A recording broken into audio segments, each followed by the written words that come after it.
Hi, Mike's Carburetor Parts. I'm going to set the fast idle cam or fast idle on this Holley 2-barrel 2245 carburetor. Pretty simple operation. You put your cam, the fast idle screw setting on the second step. Then you close the choke, hold it slightly. Just don't put much pressure on it.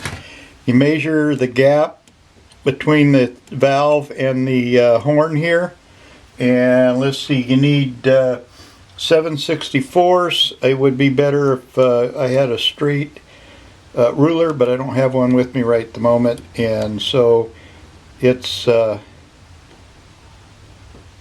little bit too wide right now. And the way you adjust this is by bending this rod.